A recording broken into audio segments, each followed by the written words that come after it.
One day, Edward was in the shed where he lived with the other engines. They were all bigger than Edward and boasted about it. "The driver won't choose you again," said Gordon. "He wants strong engines like us." But the driver and fireman felt sorry for Edward. "Would you like to come out today?" "Oh, yes, please," said Edward. So they lit his fire, made lots of steam, and Edward puffed away. The other engines were very cross at being left behind. Edward worked hard all day. The coaches thought he was very kind, and the driver was very pleased. "I'm going out again tomorrow," Edward told the other engines that night. "What do you think of that?" But he didn't hear what they thought, for he was so tired and happy that he fell asleep at once. Next morning, Edward woke up to find nothing had changed. Gordon was still boasting. "You watch me, little Edward, as I rush through with the express. That will be a splendid sight for you. Goodbye, little Edward. Look out for me this afternoon."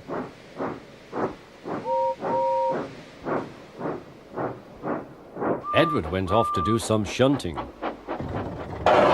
Edward liked shunting. It was fun playing with trucks.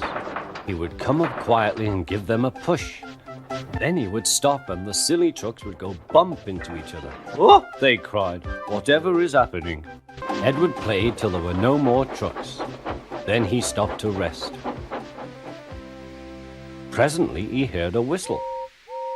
Gordon was very cross. Instead of nice shining coaches, he was pulling a lot of very dirty trucks. "A goods train, a goods train, a goods train," he grumbled. "The shame of it, the shame of it, oh, the shame of it." Edward laughed and went to find some more trucks. Then there was trouble. "Gordon can't get up the hill," the porter called to Edward's driver. "Will you take Edward and push him, please?" They found Gordon halfway up and very cross. His driver and fireman were talking to him severely. "You're not trying." "I can't do it," said Gordon. "The noisy trucks hold an engine back so." Edward's driver came up. "We've come to push." "No use at all," said Gordon. "You wait and see," replied Edward's driver. They brought the train back to the bottom of the hill.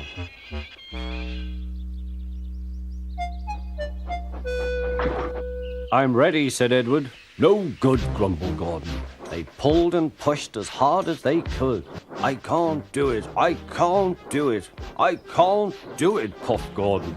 "I will do it, I will do it, I will do it," puffed Edward. Edward pushed and puffed and puffed and pushed as hard as ever he could. And almost before he realized it, Gordon found himself at the top of the hill. "I've done it, I've done it, I've done it," he said proudly. He forgot all about Edward and didn't wait to say thank you. Edward was left out of breath and far behind. He ran on to the next station, and there he found that the driver and fireman were very pleased with him. The fireman gave him a nice long drink, and the driver said, "I'll get out my paint tomorrow and give you a beautiful coat of blue with red stripes. Then you'll be the smartest engine in the shed."